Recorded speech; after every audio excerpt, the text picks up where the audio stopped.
जय श्री महाकाल, श्री स्वामी समर्थ. नमस्कार, मी श्वेता परत एकदा तुम्हा सगळ्यांचं मनापासून स्वागत करते माझ्या एका नवीन व्हिडिओ ब्लॉगमध्ये.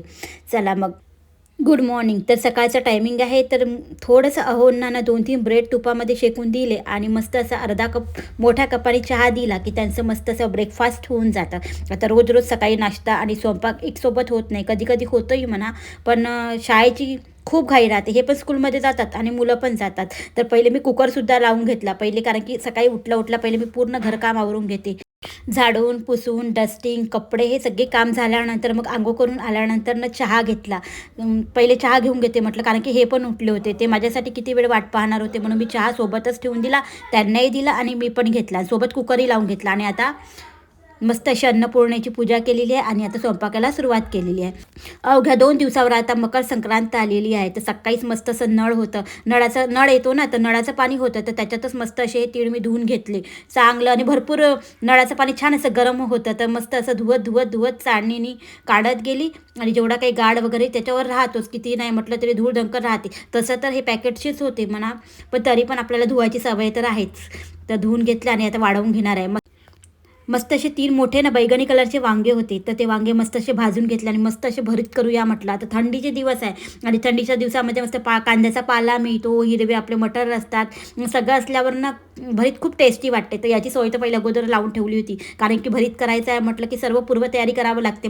तर एका साईडची गॅस खाली होती, तर चला म्हटलं मस्त असं टमाटर आणि मिरची पण भाजून घेऊया. टमाटर आणि मिरचीची ठेचा खूप छान वाटतो, टेस्टी वाटतो.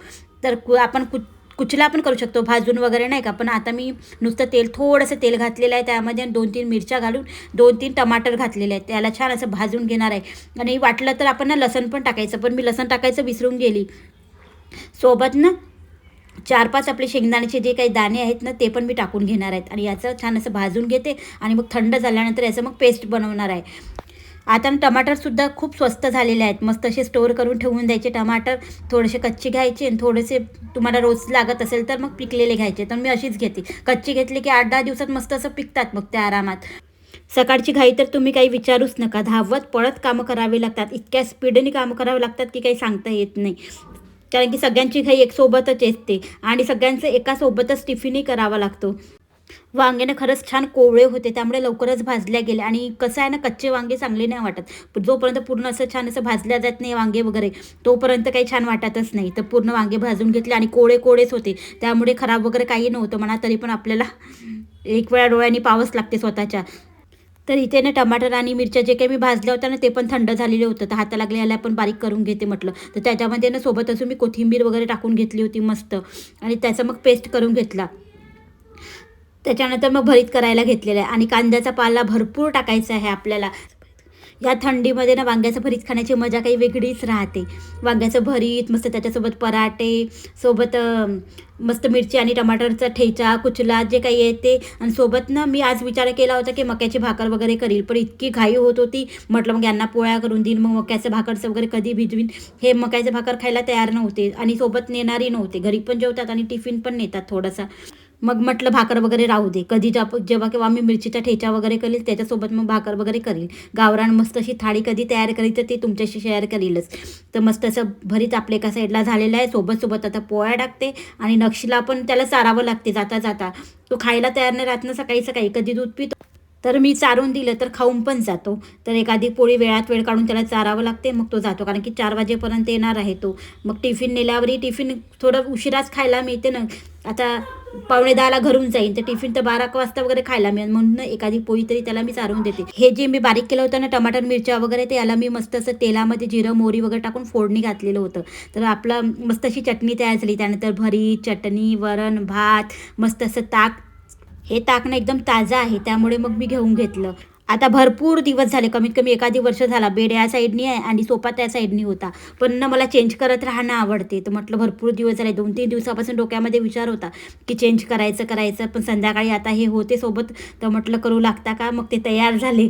आता ते तयार झाले म्हणूनच हे सगळं होते बरं, नाही तर एकटीशी एवढं काही होत नाही, कारण की बेडमध्ये ना भरपूर सामान असतं. तर हा बेड मी त्या साईडनी करणार आहे आणि सोफा ज्या साईडनी होता तिथे बेड केला आणि बेड जिथे होता तिथे सोफा केला. तर असं थोडंसं चेंज केलं ना, खरंच खूप छान वाटते, आपल्याला बघायलाही छान वाटते आणि थोडंसं चेंजेस वगैरे केलं तर खरंच छानच वाटते. आता सगळ्या वस्तू तर जागच्या जागेवरच्या ठरलेल्या असतात. प्रत्येकांच्या घरी प्रत्येक वस्तूची जागा ठरलेली असते. माझ्या घरीही ठरलेली आहे. पण मुलांचा अभ्यासाच्या वस्तू ठेवण्यासाठी तो टेबल आम्ही बनवलेला आहे, जे छोटंसं असं कबर्ड बनवलेलं आहे ना, तेव्हापासून मी काही चेंजेस केलेले नव्हते. पण म्हटलं बरोबर बसते की नाही बसत, पण व्यवस्थित सगळं बसलेलं होतं. सध्या 2-3 दिवस झाले एवढी थंडी पडत आहे की भयंकर, दिवसभर स्वेटर घालून राहावं लागत आहे, एवढी थंडी पडत आहे. तर त्याच्यानंतर ना आता बेड या साईडने केला, मग थोडीशी आरमारी उघडून बघितली तर पूर्ण आरमारीतले थोडेफार जेवढे काही कपडे आहेत ना पूर्ण विस्कटलेले होते, खास करून नव्याचे पण आणि माझे पण. तर ते उघडल्याबरोबर छान वाटतच नव्हतं. तर त्याला म्हटलं व्यवस्थित करून घेतात, तर नक्षे कपडे मी काढून देते तर ते जिथच्या तिथे व्यवस्थित राहतात. पण कधी कधी हे पण कपडे आणतात तसेच तिथे ठेवून देतात, वरतून वगैरे काढून आणतात तर स्वतःच घडी करतात तर स्वतःच ठेवून देतात. तर ते पाहायला वेगळंच वाटत होतं. तर चला म्हटलं आता हाता लागलं ही आरमारी आपण व्यवस्थित जमवून घेऊया. आणि ना ही जमवतच राहते बरं, मी वरच्यावर जमवत राहते. तरी नव्याचे तुम्हाला एका साईडने कपडे बरोबर जमवलेच नाही मी, राहू दे म्हटलं जमीन आरामात, जेवढे हाताशी होते तेवढे जमवून घेतले व्यवस्थित. पण कपडे ठेवताना ना मग ही आरमारी व्यवस्थित राहिली की मग बाकीचे नंतरचे कपडे आपण एकदम व्यवस्थित ठेवतो. असं नेहमीच होतं, माझ्यासोबत तर होते, तुमच्यासोबत होते की नाही तर माहीत नाही. व्यवस्थित आरमारी राहिली की आपण बरोबर आरामात हळूहळू ठेवत राहतो. त्याच्यानंतर हे दुसऱ्या दिवशीच आहे, तसं काही आंघोळ वगैरे करून घेतली. आता 2 दिवसाचे मिक्स व्हिडिओ तुम्हाला येते. आज संडे आहे ना, संडेचाच हा व्हिडिओ आहे. बाहेरनं मी ज्या पायऱ्यावरनं हे पामचं झाड ठेवलेलं होतं, तर हे म्हणत होते की जागा एकदम छोटी आहे आणि समोर जा पण आहे, तर तिथं नको ठेवू. मग समोर गॅलरीत ठेवायचं म्हटलं की भरपूर ऊन येते आणि उन्हामुळे ते थोडं खराब होत होतं. मग कुठे ठेवायचा विचार करत होतो. पण फायनली इथे जागा झाली होती, तर आम्ही विचार केला की इथेच ठेवूया. पहिले समोर ठेवलं, मग अजून परत मागे ठेवलं होतं पहिले, मग परत समोर आणलेलं आहे. आणि मग तिथे फ्लॉवर पॉट आहे ते तिथेच ठेवलं आणि हे समोर ठेवलं. पण हे ठेवल्यानंतर एकदम वेगळा छान असा लुक हॉलला आलेला आहे. ओरिजिनल जेव्हा आपण काही प्लांट्स वगैरे घरात ठेवतो ना, त्याचं लुक एकदम वेगळंच येते. त्याच्यानंतर आता किचनमध्ये आली. सकाळीच मी कुकर लावून घेतलेला होता, कारण की संडे आहे आणि मुलांची फरमाईश होती की आज तू सँडविच बनवशील. अगोदरच म्हणत होते ते शनिवारी, पण शनिवारी मी तिला बर्थडेला जायचं होतं तर मीच नाही म्हटलं, तू तिथूनच खाऊन पिऊन येशील तर काय खाशील घरी. पण मुलांना जेव्हा आपण सांगून ठेवतो ना, तेव्हा त्या वस्तू तर बनवाव्याच लागतात. ते कारण की ते पण वाट पाहत राहतात ना की मम्मी आज बनवणार आहे. तर पहिले उठल्याबरोबर म्हणूनच मी घाईघाईत कुकर लावून घेतलेला होता. तर इथे ना मी मिरचीचा पेस्ट घालून घेतला. पहिले कांदे टाकून घेतले बारीक चिरलेले, मग मिरचीचा पेस्ट घालून घेतला, कारण की मिरची वगैरे टाकली तर तोंडामध्ये कचकन चावायची भीती राहते. मग त्याच्यामध्ये थोडीशी हळद आणि चवीनुसार मीठ आणि हे जेवढे काही बटाटे बॉईल करून ठेवलेले होते ते सगळे घालून घेणार आहे. सोबतचा मस्त अशी टेस्ट यावी म्हणून ना यामध्ये ना मी सोपसुद्धा घालणार आहे. आपले सोप राहते ना बडीशेप, ती घालून घेतलेली आहे. तर पिझ्झाचे ब्रेड वगैरे ना काल नाही शुक्रवारीच आणून ठेवलेले होते, शनिवारी करीन म्हणून. तर मग मुलं तर वाट पाहतीनच. तर आज ते ब्रेड वगैरे काढून घेतले आणि चांगले मोठ्या साईजचे ब्रेड आहे. आणि आपलं आलूचं भरीत पण तयार केलेलं आहे. आलूचं भरीत वगैरे टाकून केलं तर छान वाटते, टेस्टी वाटते. मुलांसोबत सगळेजणं पण खाऊ शकतात. आणि इथे ना माझ्याकडे सँडविच मेकर आहे, खरंच खूप छान आहे सँडविच मेकर. आणि नव्याची इच्छा होती की तू मोजरीला चीज वगैरे टाकूनच तू आम्हाला पिझ्झा हे सँडविच बनवून दे. तर ठीक आहे म्हटलं. तर ते पण मग एका वाटीमध्ये काढून घेतलं. चला मग आता सँडविचची तयारी पूर्ण झालेली आहे. आपण बाहेर जाऊ तर एकच खाऊ, कोणतंही वस्तू म्हणा, पिझ्झा म्हणा की काहीही अजून सँडविच म्हणा की बर्गर म्हणा, आणि घरी करू तर पोटभर खाऊ असं नेहमीच होते. म्हणून ना मी घरी करण्याचा जास्तीत जास्त प्रयत्न करते. तिला बाहेरही खाऊ घालतो आम्ही, नाही खाऊ घालत तसं काही नाही, पण घरी करण्याचा हाच उद्देश असतो की एक टाईम सोबत 2 टाईम खाण्यात येते. तर इथे ना मी ब्रेड घेतलेला आहे, ब्रेडवर ना मेवनीस लावून घेतली आणि जेवढं काही भरीतचं स्टफिंग आहे ते भरून घेतलेलं आहे आणि वरतून चीज घालून घेतलेलं आहे. आणि मग दुसरी स्लाईड लावून घेणार आहे ब्रेडची. तुम्हाला वाटलं तर तुम्ही यामध्ये चिली सॉस वगैरे भरपूर वस्तू टाकू शकता. तुम्ही जेवढं तुम्हाला टाकावंसं वाटत असेल ते तुम्ही सगळं टाकू शकता.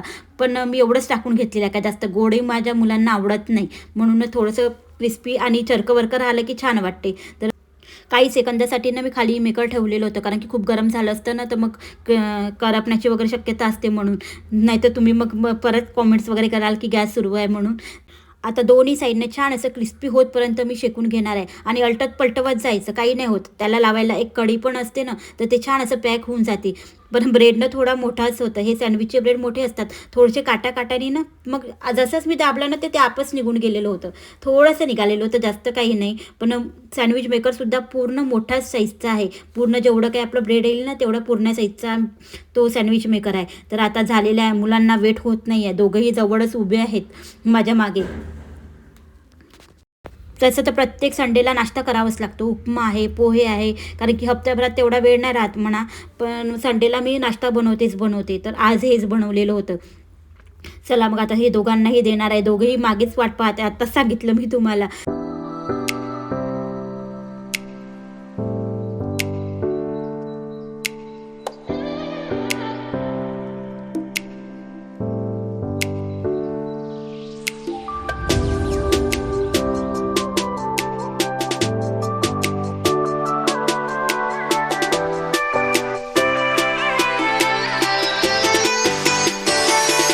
कसं वाटलं? आवडलं तुला? कसं वाटलं सांग पहिले. बाय.